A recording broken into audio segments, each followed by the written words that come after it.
নরম তুলতুলে একদম পারফেক্ট স্পঞ্জ কেক এটা। এখানে হাফ কাপ ময়দা নিয়েছি আর 2 টেবিল স্পুন কর্নফ্লাওয়ারটা দিলেই পারফেক্ট সফট হয়, না হলে একটু হার্ড হয়। আর হাফ টেবিল স্পুন আমি বেকিং পাউডার নিয়েছি আর 2টা ডিম দিয়ে এই কেকটা বানাবো। এখানে হাফ কাপ চিনি আমি গ্রাজুয়ালি অ্যাড করতে থাকবো, একেবারে দিলে কিন্তু এটা ভালোভাবে মিক্স হতে চায় না।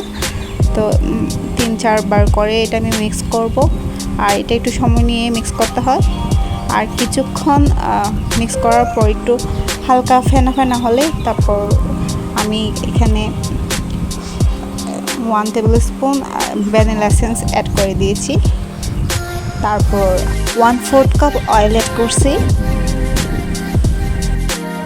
ফোমি টেক্সচারটা একদম ভালোভাবে আসার পরে অয়েল অ্যাড করতে হয়। অয়েল অ্যাড করে খুব বেশিক্ষণ বিট করা যাবে না।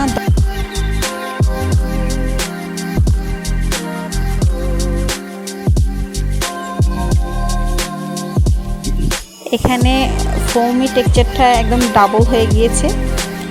তারপর আমি হালকা বিট করে স্টপ করে দিয়েছি। আর এখন সবচেয়ে হার্ড টাইম, এখানে শুকনো উপকরণগুলো এখন আস্তে আস্তে মিক্স করব। এটা অনেক আস্তে আস্তে মিক্স করা লাগে। এখানে আমি অনেক ফাস্ট করে দিয়েছি ভিডিও, অনেক আস্তে আস্তে আমি এটা অ্যাড করছি। আর সাথে লিকুইড মিল্ক দিছি হাফ কাপ, এটাও একদম অল্প অল্প করে মিক্স করছি, একসাথে দেইনি। এটা যদি এটা চাইলে চায়ের সাথেও খেয়ে ফেলা যাবে, আর যদি কেউ হুইপ ক্রিম দিয়ে ডেকোরেট করে তাহলে এটাও করা যাবে। আর আমি এখানে ঘি ব্রাশ করে নিয়েছি, আর এটা কেকের মধ্যে ব্যাটারটা দিয়ে দিয়েছি। তারপর বেক করে নিয়েছি 30 মিনিট।